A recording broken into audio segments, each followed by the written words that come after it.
And it is through the Hizmet movement and education that we can eliminate the one major source of conflict, and that is ignorance.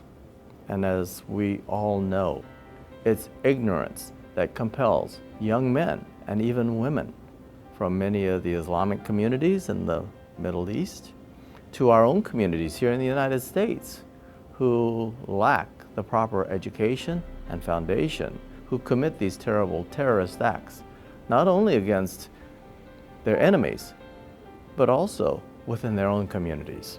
So that is the one key component behind my support of the Hizmet movement and every positive thing that it does. His ideals of service, of education, of interfaith relations, of freedom, but especially education, I think, which brings about awareness for everyone. These were the ones that were incorporated into the Hizmet movement. Your desire for harmony, for freedom, for equality, for peace, all of these translate to service. You have to do something to prove to the world that you are indeed serious about peacemaking. And so this gets translated into service, service for one another, helping each other. It all took root as fast as it could, because then Fethullah Gulen was such a charismatic leader. And from then on, it spread like wildfire, from what I heard. In my view, the Hizmet movement, I think, represents Islam at its very best.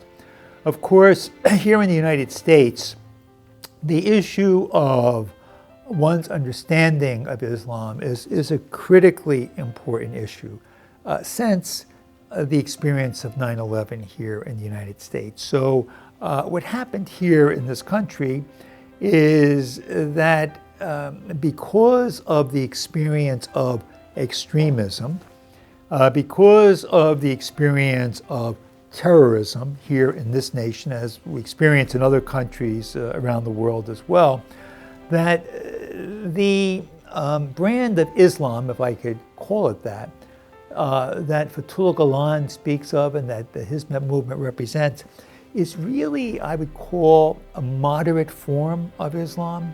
And by moderate, I think a form of Islam that is true to what the Prophet intended. I think one of the most powerful things that he's done, and that I think it needs to continue to be put forward and restated, is the way in which he has repeatedly and forcefully spoken out against the violence that's been perpetuated supposedly in the name of Islam. And by saying very clearly, this is not the work of the Muslim faith. This is the work of terrorists. I think that there's sometimes too much emphasis put in the West on what are other Muslim leaders saying about these things. He's been unequivocal in saying this is not our way. Our way is one of peace. Our way is one of building bridges. Our way is one of lifting up those who are oppressed, those who don't have the same opportunities. And there's absolutely nothing in the violence that's been experienced